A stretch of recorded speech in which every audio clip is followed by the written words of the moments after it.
Hi, good morning. My name is Christina Story, and I'm here today with Diego Martinez, and we're gonna answer some more questions that you guys have given us from last week to continue on. I think we're gonna be doing this every Thursday, just so you guys can get more familiar with Diego, as Diego can get more familiar with you guys and answering your questions. So, Diego, go ahead and tell us a little about yourself today. Well, one of the things that makes me a little bit different than most candidates is I am not a career politician, Christina. I've been working since I was 14 years old.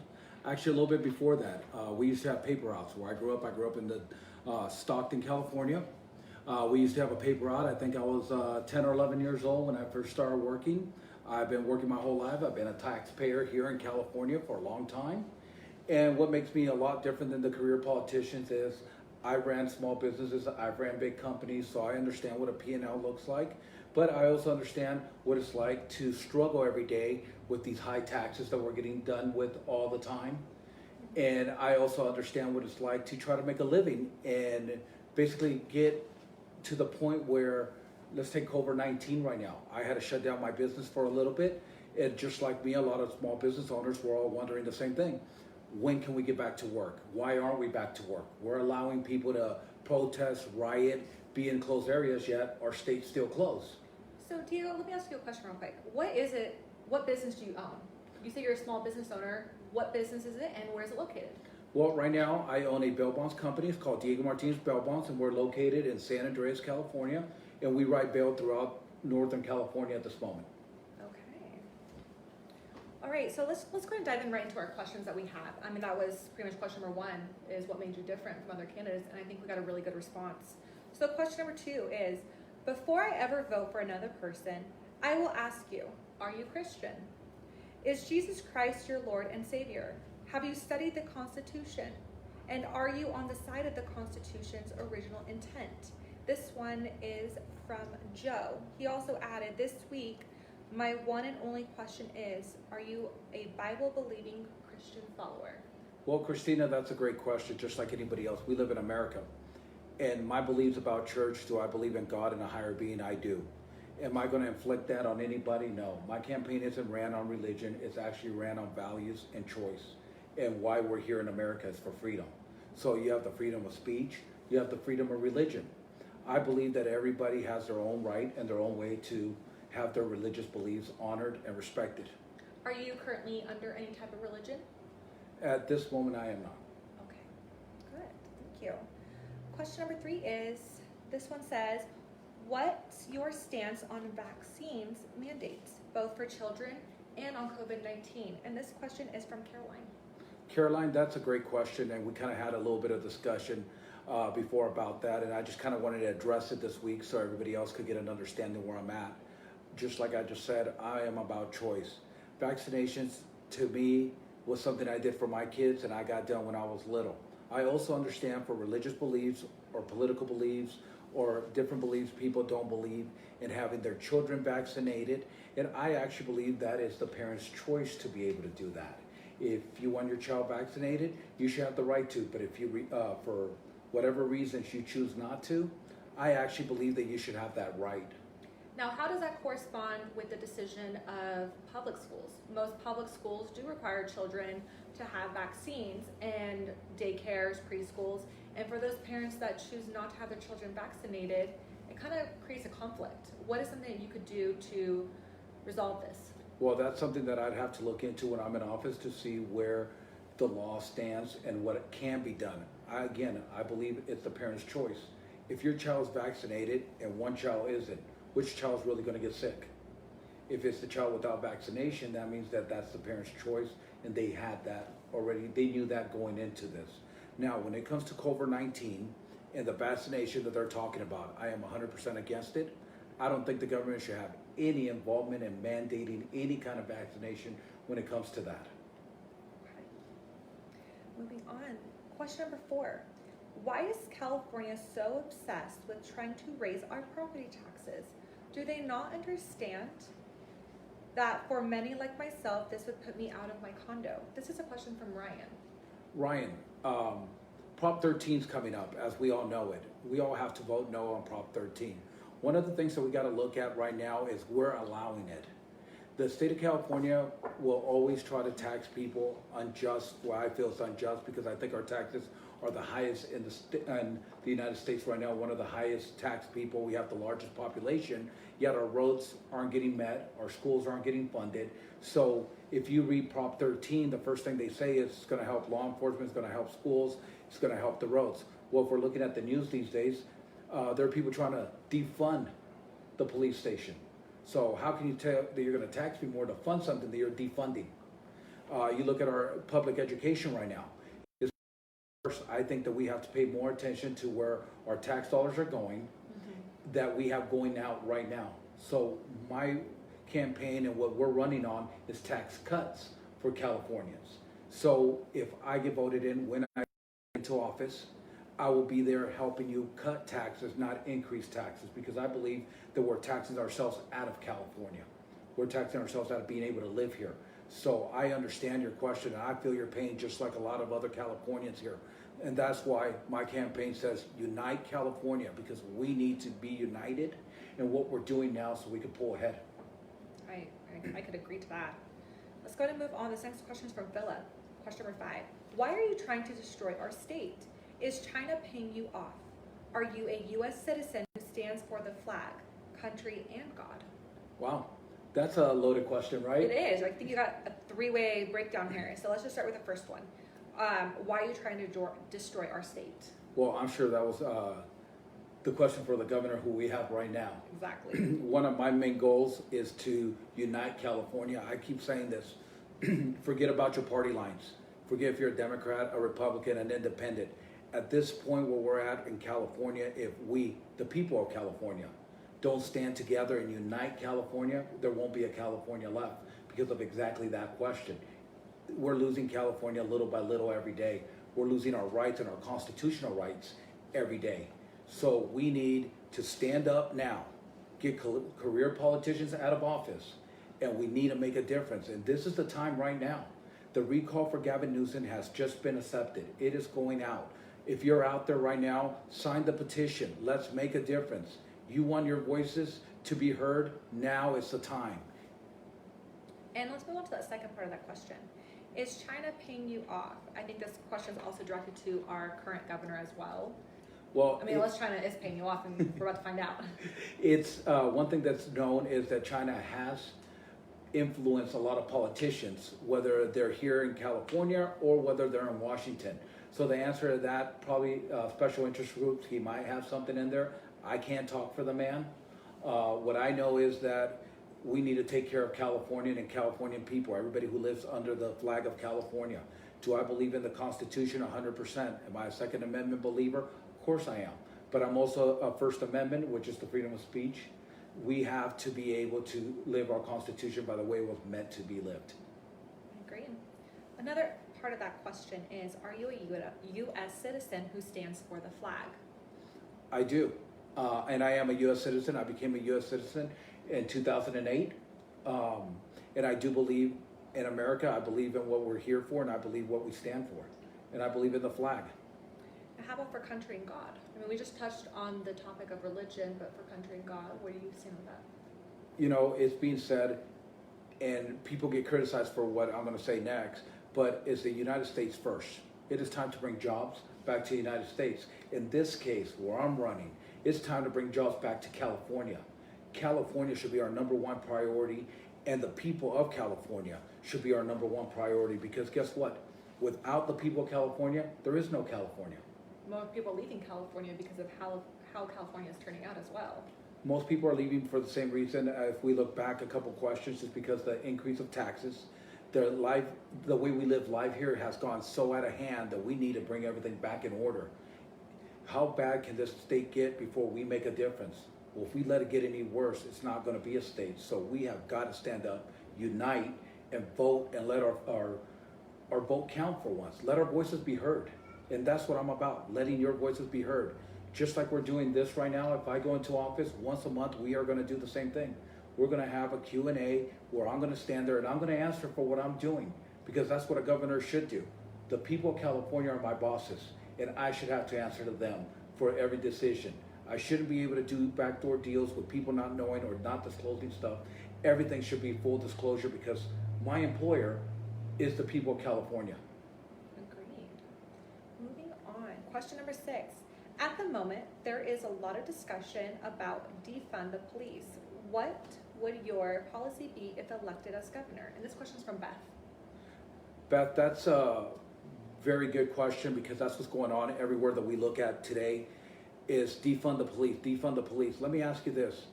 Why are we going to defund the police? Why do we put the resources to better educate our police officers and keep them accountable for what they're doing? Nobody agrees with what happens. Nobody thinks it was a good thing. But if you defund the police or get rid of your police department, your state at that moment has to honor that. So you're going to see straight police. You're going to see more highway patrols out there patrolling instead of your local police department or your sheriffs. So the idea is really not to defund the police, is to get them the right training and get somebody in there to actually inspect what we expect out of our law enforcement people. I don't believe that a law officer who did bad in one county could go to another county. I think if you did bad in one county and that was the end of your job, that should probably be the end of your career as law enforcement. Well, touching on the subject of law enforcement, this last couple weeks, you've heard about George Floyd, correct? And the police brutality, and where do you stand with that? As you just say, we have one bad cop, but it spread nationwide. Nationwide. My apologies. It's unfortunate what happened to Mr. Floyd. I don't think there's anybody who you're going to talk to that would disagree with that.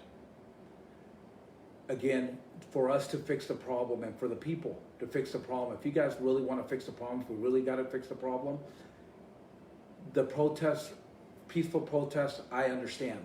But if you really want to protest and you really want to make a difference, when county council in your county meets, go and vote.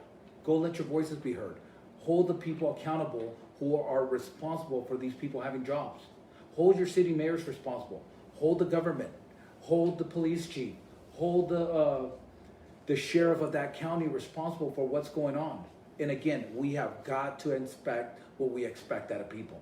Well, after all of this that just came out, do you still believe, or do you believe at all, that the law enforcement should be defunded, or now more than ever, they need the funds? Law enforcement does a lot of great things.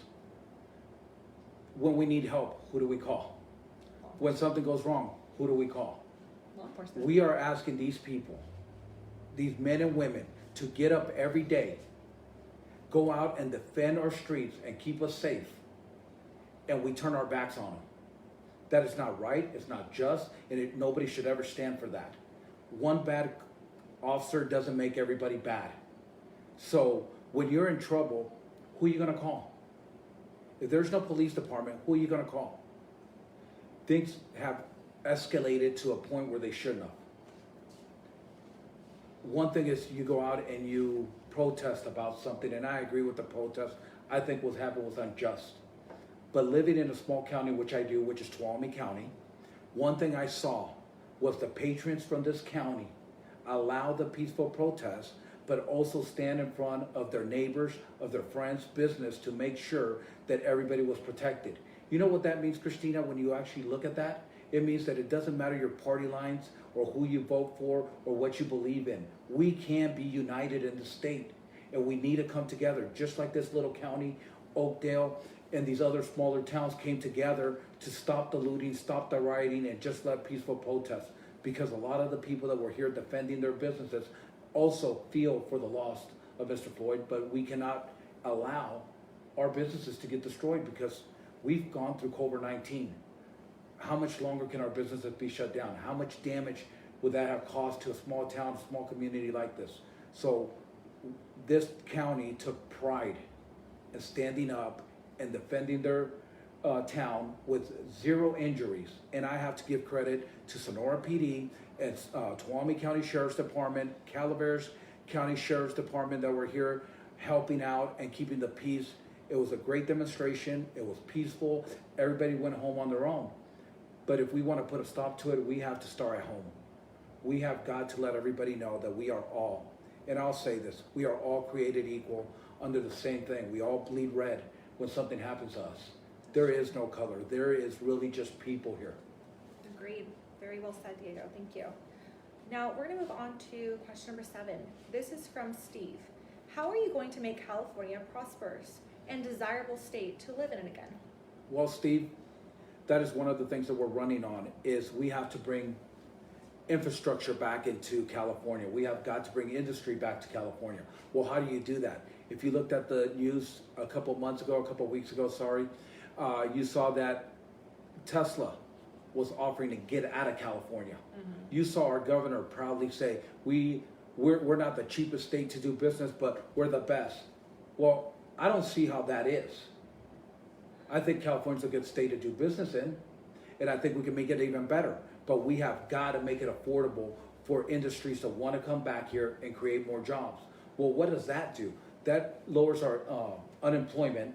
That also not makes us be dependent on one industry, but several industries. So if something happens to one industry, our economy can keep going.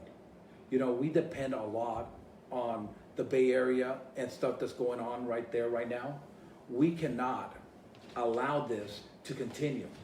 Not that they're not prosperous, not that they're not good industries to have, but we need to be able to bring more industry back into here so the common person can have an honest job. So that will solve, unemployment rate will be at its lowest, more people will be working, we'll have more money in our pockets with tax cuts, it'll make it a favorable place to live. I'm all in favor for that plan. I think anybody else listening to this can all agree. It sounds wonderful and would make everybody's life in California a lot easier and more desirable to stay. Well, that's the idea, is to make California back to what it was. It was where people wanted to come and vacation. You go to San Francisco right now, and a lot of people have to tour from because of what's going on in San Francisco. We have got to clean up our cities, our towns, one by one, and get a massive turnover in California. Agreed. Let's go to move on. This is question number 8. This is from Robert, and please, I apologize for the profanity here, but are we going to open a whorehouse? Wow. Robert, that is, we know Nevada allows prostitution. I know it has been brought up in California before. And with bringing new industries into California, I'm not going to say that we are going to do it, but I'm saying that there might be another look at it, just like there was for marijuana for many years. And the marijuana industry is growing here in California now. So you're not opposed to the idea of the whorehouse, but you're also not in favor to it at the moment. I have to have enough information to make it right. Nevada does it. There are neighboring states. What's the pros and cons of doing it? Prostitution has to be something that has to be legitimate. And what I mean by that is not just paying taxes, but making sure that the people providing those services are clean and medically taken care of. So that's something that at one point or another could come up and could be looked at. Moving on to question number 9. This is from Lori. Would they keep Prop 13 as is? Well, Lori, that's a very good question. We talked about Prop 13 just a little bit ago. It is us, Californians, who decide. So if you don't want your taxes to go up, if you don't want an increase in your property taxes, the answer is vote no on Prop 13. The same way that I'll tell everybody, vote no on SB 10, which is the bail bonds reform program. We had just got a taste of what California would be like without bail bonds, without cash bail bonds. Not only that, the bail bond industry costs Californian people $0 at this moment. If Prop SB 10 passes, it's going to tax us $1 billion a year. So as a taxpayer, now you're paying for people to get watched and get out of jail when SB 10, if you vote no on it, the criminal pays for their own way. You ever hear that? You do the crime, do the time? Yes. Well, why should the taxpayers have to pay for them? So, touching on your small business, if you are elected into office, what happens to your bail company? Well, that's a very good question, Christina. I have family members that will run it for me, and I will step away from my day-to-day operations and my business. I believe if I get elected, when I get elected as governor, my job is to be the governor of California, nothing else. So at that moment, my company will get transferred to one of my kids, and they will take care of it, and I will lose all interest, financial interest while I'm in office in that. By no point will that ever affect my decisions as being governor of California. Okay, very well said. Moving on, this question is again from Lori, number 10. Would they revise some of the laws that Newsom made? Say that one more time. Question number 10 from Lori. Would they revise some of the laws that Newsom made? Meaning, would you revise any laws that he put in place? That is a tricky question because there have been so much law passed, so much legislation passed, that we'd actually have to look and see what's best for California. I think the California people should have an option, a choice, to be able to make that decision, a fair decision or not. So we'd have to look at everything that's happened and what's going on right now to be able to make an intelligent decision on that. Okay. Another question from Lori is question 11. Would they also back the police? Which I feel like we touched on this topic with the defunding. So I'm not sure who she's directing this question to. So how would you like to answer that? Well, we hear where I stand with the police departments. I don't think we defund them. I think we train them. I think we investigate what we expect out of them, and we keep them accountable for everything that's going on. I think law enforcement is a good tool that we have and available to everybody for everybody's safety. I just think we need to inspect what we expect, and we need to keep county council, the mayor, the sheriff, and the chief of police accountable for what their organization is doing and run a little bit of a tighter ship. But what you don't want to do is what's been happening. Every time there's a lawsuit in a certain area, the police officers are more scared to go and interact with people because they're worried about getting sued. We need to cut some of that out, and we need to have a better relationship with our working police officers in our communities. So I encourage everybody in your community, get involved. Get involved in county council, understand what's going on. When the mayor's election comes up, get involved. When the sheriff gets elected, get involved. The same thing with the chief of police. Why? Because then you have a say in what's going on. These are the people that we elected. And I hear a lot of people, oh, I didn't do that. You didn't do that because you didn't vote. Your voice needs to be heard now more than ever. Very well. Also, question number 12. What are your thoughts on Border Patrol? What are my thoughts on Border Patrol? Well, we hit the immigration reform program that I've talked about last week, and I'm running strong on tax cuts, immigration reform, homeless. I believe that we need to have a border. I believe that we need to know who's coming into our state and to our country, and we need to make sure it's the right people that we want here, that we need here. So I'm 100% for Border Patrol. I'm 100% for getting the people in here the right way. You know, we all, and you heard me say this before, we have all came in different aspects. Some of us came here when we were very little and we didn't have a choice. Well, this is the only country that we know. So we need to help those people be able to stay here. At the same time, we don't need a fluctuation like the caravans of people coming in when we don't know who's coming in. So we need to have Border Patrol, we need to have our border secure, but we also need to make it easier for people to be able to come in here the right way. And I think that's one of the things that the government has missed years. We're fighting people from coming instead of helping them figure out how to do this right, do it legally, and also be a successful part of society, because that's what we need. We need people that give into society, not take. So we have to look at all that. Okay. Well, Diego, that was the list of our questions here. Why don't you go ahead and give us a closing statement? Anything else you want to tell the people? Well, Chris, I appreciate your time this morning. We will be back next Thursday. Do me and yourself a favor. Ask any questions that you guys would like to talk about. Our lines are open. Our subjects are open to just about anything.